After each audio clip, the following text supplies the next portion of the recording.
Salut salut.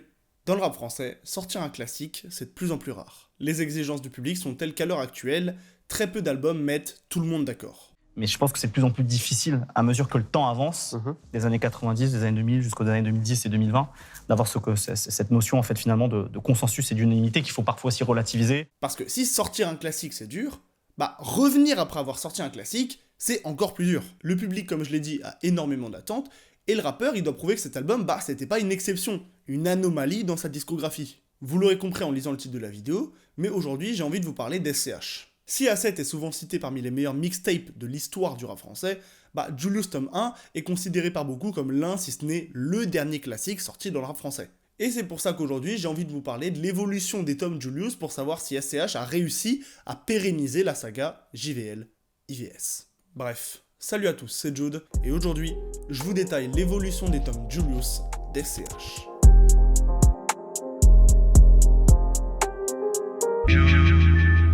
Petit message pour vous dire qu'on est toujours en route pour le palier des 2000 abonnés. Oui, je vous le concède, 2000 abonnés c'est un palier pas si ouf, mais pour moi, c'est giga important et ça veut dire beaucoup de choses. Donc si le contenu te plaît, like, abonne, commente, partage. Puis voilà, sur ce, bonne vidéo. Jusqu'à s'enchaîner sous les ruines, une taille en ville, je vais rentrer mine. Le 19 octobre 2018, après 3 projets aux allures bien distinctes, SCH va sortir l'album qui va changer sa carrière, Julius Tome 1. C'est l'avènement d'un style, un album concept tourné autour de l'ambiance mafieuse italienne, mais ça, on va y revenir un tout petit peu après.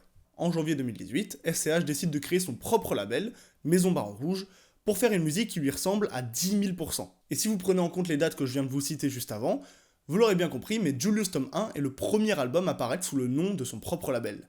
Une pression, évidemment, mais aussi un moyen de voir les choses en très grand. Fin 2016, début 2017, j'ai commencé à réfléchir à un projet concept, un album concept qui, en un ou plusieurs volets, je savais pas au début que ça allait être une trilogie, mais je pensais à ça. Donc comme je l'ai dit juste avant, SCH a créé avec Julius un album concept censé plonger l'auditeur dans un monde à part. Ici donc celui de la mafia italienne avec le personnage de Julius, qui est une représentation fictionnelle d'SCH. Je croyais qu'on devait passer un accord. A Palermo dicono che ammazzai suo padrino per fottere a Noace. Vous pensez mal à Palerme. Va falloir vite que ça change.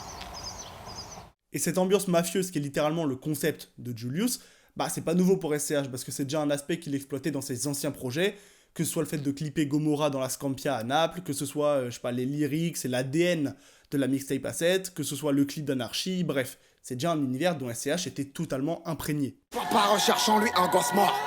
À la buvette.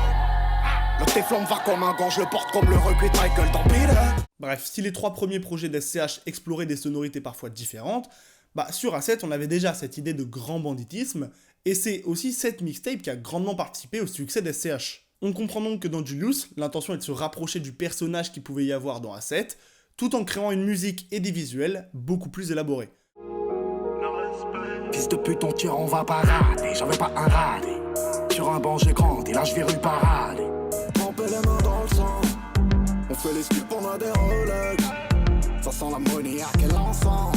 Le court-métrage et les 4 clips qui accompagneront la sortie du projet ont tous été tournés dans un laps de temps d'1 semaine, entre Marseille et Palerme, un séminaire qui était censé plonger le rappeur, mais aussi les équipes du tournage, dans le mood Julius. Fifou, qui a d'ailleurs réalisé la magnifique cover de l'album, avouera sur Twitter que le lieu du shooting était le même que celui du tournage du Parrain 3, vous savez là, le film avec Al Pacino là. À la manière d'un film qui doit une partie de son ambiance à la bande originale qui l'accompagne, l'ambiance d'un album conceptuel, elle provient énormément des interludes. Et vous me voyez venir, mais qui est-ce qui fait les interludes dans Julius Tome 1 de SCH ? José Lucioni. Pardon, il est plus connu sous le nom de la voix française d'Al Pacino. Les loups font des loups. Et basta. Entre le bout du canon et la tête du juge, il y en avait 5. Et à peine 3 pour le préfet. Bref, au-delà des interludes, ce qui crée toute cette ambiance sombre et terrifiante qu'il y a dans l'album, c'est toute la musique qui l'accompagne, évidemment, on y vient quand même. Dans cette démarche de se rapprocher de la genèse de sa musique, SCH va confier les clés du projet à Guilty, qui avait produit énormément des titres de la mixtape A7. La crise, on mélange les flammes à la tramontane, on repart en Vietnam. Ils ont foutu mon cœur dans une poupée vaudou.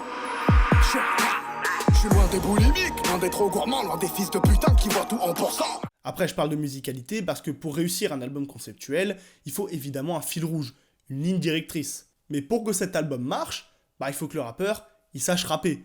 Et très bien, de préférence. Bref, dans cet album, SCH va pousser encore plus loin les traits qui ont fait son succès, que ce soit l'interprétation ou l'écriture. Et au-delà du fil rouge grand banditisme, c'est aussi un album qui aborde des thèmes beaucoup plus personnels, que ce soit l'amitié ou la paternité. Faire maintenant, faire tuer vite, mais je veux des habits neufs. Et puis le paradis serait triste, sans mes rêves.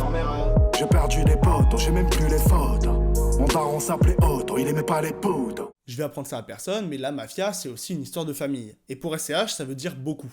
Parce que pendant la promotion de son précédent projet Deo Favente, SCH perdra son père. Et Julius est le premier album dans lequel il peut en parler, dans lequel il peut se livrer à ce sujet. Mon père, c'est le super-héros de toute ma vie, j'en reparlerai toujours en fait. Parce que on n'oublie pas, tu vois, on vit avec et c'est quelque chose qui constitue ce que je suis.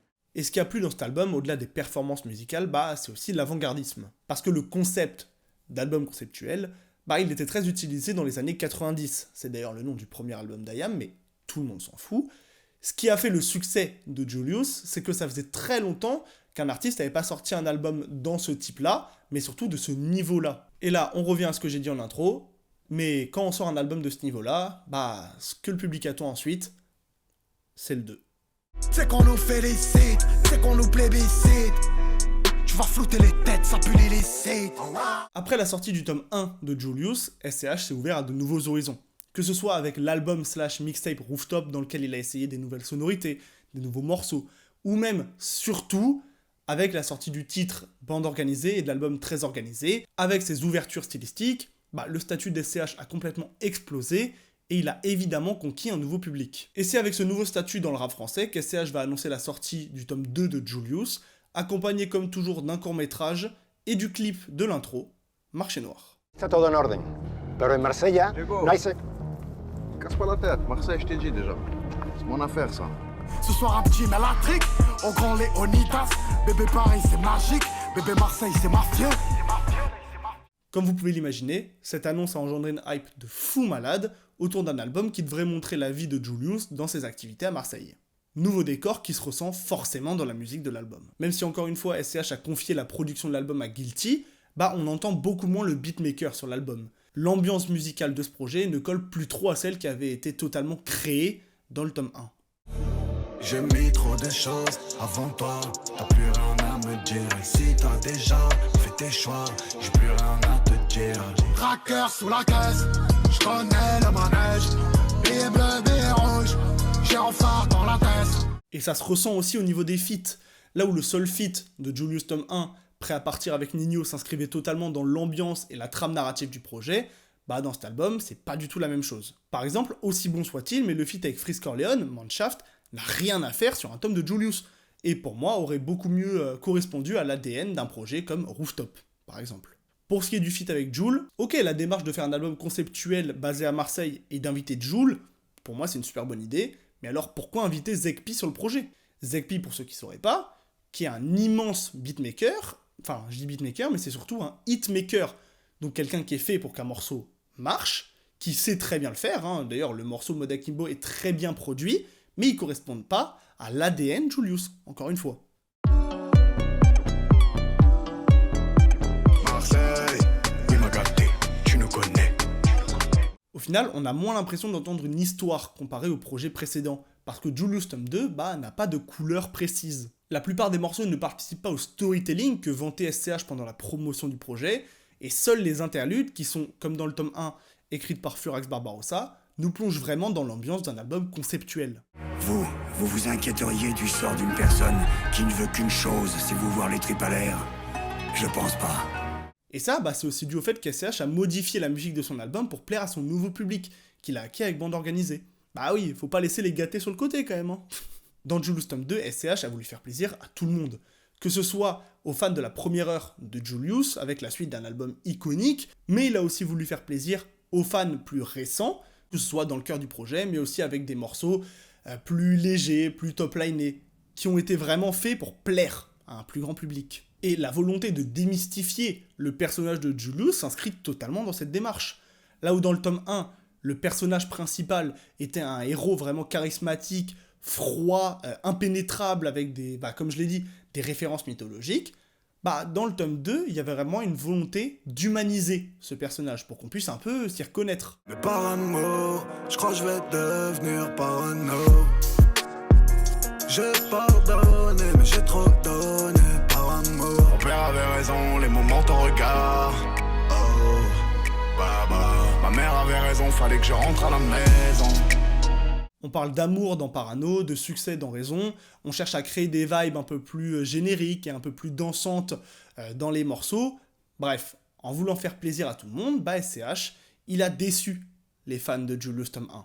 Et c'est dans ces moments-là qu'on reconnaît un grand artiste. Souvent je pense à mon père, j'espère que Dieu l'aide un peu. J'y vais fort depuis Tipeee, faudrait que je freine un peu. C'est marrant, tu sais, le titre, parce qu'en fait, la Renaissance, c'est le nom d'une interlude dans le 3e opus de Julius, sauf que là, ça fait référence à un courant historique, et pas juste au fait de renaître comme un phénix et tout, bref. Malgré des retours mitigés de la part de sa fanbase, Julius tome 2 a été un énorme succès commercial. À ce jour, l'album est certifié triple disque de platine, et pour moi, ça va encore évoluer forcément avec les années, et en 2022, il a aussi raflé le prix de l'album le plus streamé par un artiste masculin, aux Victoires de la musique. Suite à cet album, SCH va enchaîner les feats, tantôt très réussis, tantôt très plats, et va sortir une mixtape, Autobahn.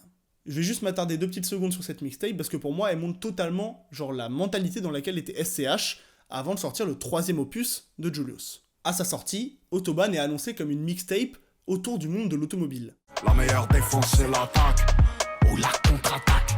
Clac, clac, clac, motorsport, Autobahn.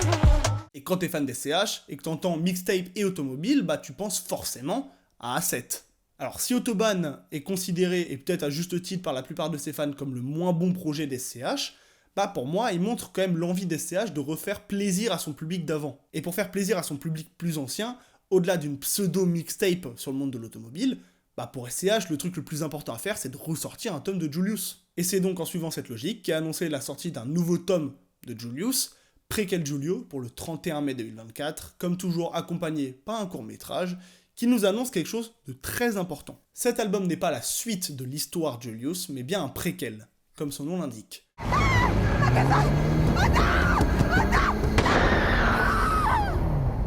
Il a vite compris le sens des affaires,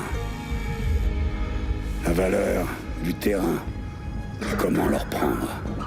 Cet album est un lien entre les 2 premiers opus, dans lequel on y retrouve le personnage de Giulio, entre ses activités criminelles à Marseille et les liens qu'il régissent à la mafia italienne. Il grandissait dans les quartiers malfamés de la cité phocéenne, dans l'ombre des silhouettes de ces hommes aux yeux noirs. Si j'ai pas encore guéri, je suis arrivé, je suis sérieux, je suis des coins périlleux, réussir ou mourir. Je suis en tramontane, la mort comme dans ma ville natale. Je vois mon check dans la montagne, le meurtre est devenu banal. Que ce soit les liens familiaux, les racines italiennes, l'ambiance mafieuse qui résonne, mais aussi le trafic à Marseille et le rapport avec le port de Gibraltar, la corruption de la ville et d'ailleurs celle du maire, et surtout, on va pouvoir enfin comprendre ce qui lie les 2 univers, les 2 précédents albums. Giulio, il sindaco di Marsiglia è un italiano, è vero? Certo. Quello mi deve qualche piccolo favore, capito? Rien qu'avec le court-métrage, Julius Préquel nous ramène à cette histoire qui avait tant fasciné le public en 2018. Et la cover suit totalement cette mentalité, puisqu'elle représente la maison des oncles de Giulio qu'on voit dans le court-métrage, mais on y voit aussi le manteau de fourrure de la première cover, et un siège vacant qu'on pourrait représenter comme le siège d'SCH qui va reprendre les affaires de son père. Donc dans l'album, pas de surprise, mais on retrouve totalement cette dualité entre Marseille et l'Italie.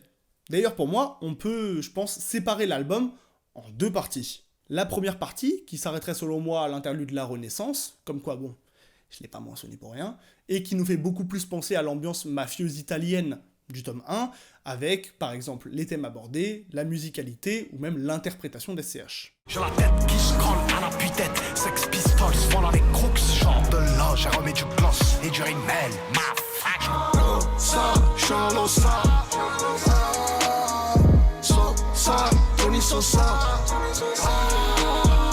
Suite à cette interlude, on y retrouve selon moi une ambiance un peu plus marseillaise avec la prod d'Hell's Kitchen, des morceaux plus doux comme Ciel bleu ou gris, et même l'interprétation d'SCH et les thèmes abordés font beaucoup plus penser à ce qu'il avait pu faire plus récemment que forcément ce qu'il avait pu faire autant d'A7 ou de Julius tome 1. Je coupe le pont, je t'ai mis dans mes souvenirs. C'était carrément pour la survie. C'est ni noir ni blanc, c'est tout gris.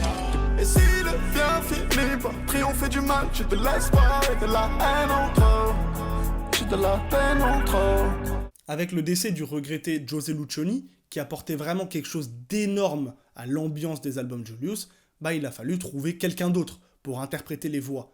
Et l'équipe d'SCH s'est tournée vers Gérard Sturug, qui avait déjà prêté sa voix au film Les Affranchis. Comme quoi, on reste encore dans ce domaine un peu mafieux. Et même si l'une des interludes, c'est vraiment lui qui récite pendant 2 minutes une recette de bolognaise, rien que le dire, c'est effrayant, en vrai, toutes les interludes sont parfaites. En fait, elles nous remettent vraiment dans ce récit, elles participent à l'élaboration d'une histoire.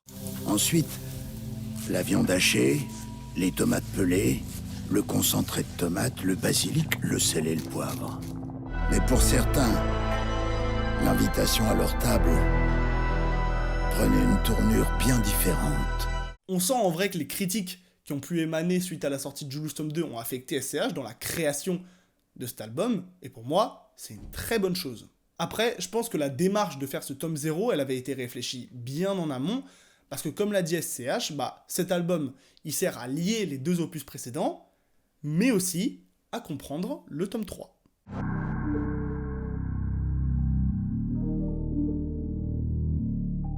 Merci à tous d'avoir regardé cette vidéo. Bon, pour ceux qui ont regardé ma dernière vidéo sur les freestyles, d'ailleurs elle est toujours disponible pour ceux qui l'ont pas vue, et je pense qu'il y a beaucoup de gens qui l'ont pas vue, à cause des stats. Bref, j'avais dit dans l'outro que je parlerais du freestyle Bouscapé préquel de SCH. En vrai, j'en ai pas parlé, c'était juste pour vous annoncer que, j'allais faire une petite vidéo sur les albums Julius de SCH. Je suis au courant aussi que je suis rapidement passé sur Julius tome 2, parce que pour moi, c'était l'album sur lequel il y avait le moins de choses à dire dans l'angle que j'ai choisi. Si vous voulez comprendre vraiment ce projet, en apprendre plus, il y a Nathan Barbier, qui est globalement un très grand fan d'SCH, très bonne vidéo aussi, qui a sorti une vidéo sur ce projet. Donc franchement, allez la regarder, elle est super quali, et elle vous aidera à grandement connaître Julius 2 d'SCH. Sur ce, à la prochaine pour une nouvelle vidéo. Prenez soin de vous, et écoutez du rap. J'ai twerké cette jolie bitch sur les genoux d'un rappeur engagé. J'suis comme un cerbère en rage qu'on a sorti des